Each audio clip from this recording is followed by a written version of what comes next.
श्लोक 10 पाठ 5 कर्मयोग कृष्ण भावना भावित कर्म 5वां पाठ। ब्रह्मण्याधाय कर्माणि संगं त्यक्त्वा करोति यः लिप्यते न स पापेन पद्मपत्रमिवां भसा।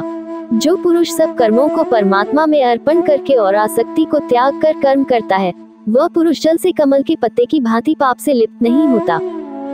10 व्याख्या। इस श्लोक में भगवान श्री कृष्ण यह समझा रहे हैं कि जो व्यक्ति अपने कर्मों को भगवान के प्रति समर्पित करके अपने कर्मों में मोह और संलग्नता को त्याग कर कार्य करता है, वह पाप से मुक्त रहता है।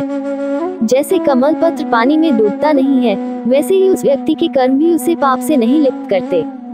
इस प्रकार कर्म करने का सही तरीका यही है कि उसे पूर्ण समर्पण और निस्संगता के साथ किया जाए, जिससे व्यक्ति पाप और कर्मों के फलों से परे रह सके। श्लोक 11 पाठ 5 कर्मयोग कृष्ण भावना भावित कर्म 5वां पाठ। कायेन मनसा बुद्धया कैवलेरिन्द्रियैरपि योगिनः कर्म कुर्वन्ति संग त्यक्त्वात्म शुद्धये। कर्मयोगी ममत्व बुद्धि रहित केवल इंद्रिय, मन, बुद्धि और शरीर द्वारा भी आसक्ति को त्याग कर अंतःकरण की शुद्धि के लिए कर्म करते हैं।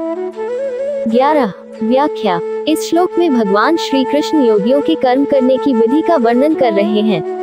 यहाँ पर कहा गया है कि एक सच्चा योगी कर्म करते समय केवल अपने शरीर, मन और बुद्धि के माध्यम से ही नहीं, बल्कि इंद्रियों द्वारा भी कर्म करता है। लेकिन महत्वपूर्ण बात यह है कि वह कर्म करते समय किसी भी प्रकार की आसक्ति, संग को त्याग देता है। संगं त्यक्त्वा का अर्थ है कर्मों में लगाव या आसक्ति को छोड़ देना।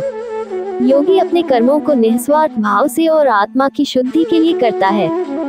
इस श्लोक का सार है कि योगी कर्म करते समय पूरी तरह से आत्म संवेदनशील होते हैं और उनके कर्म केवल शारीरिक क्रियाओं या मानसिक सोच तक सीमित नहीं रहते, बल्कि वे इसे एक दिव्य प्रक्रिया मानते हैं जिसमें उनका उद्देश्य आत्मा की शुद्धि होता है।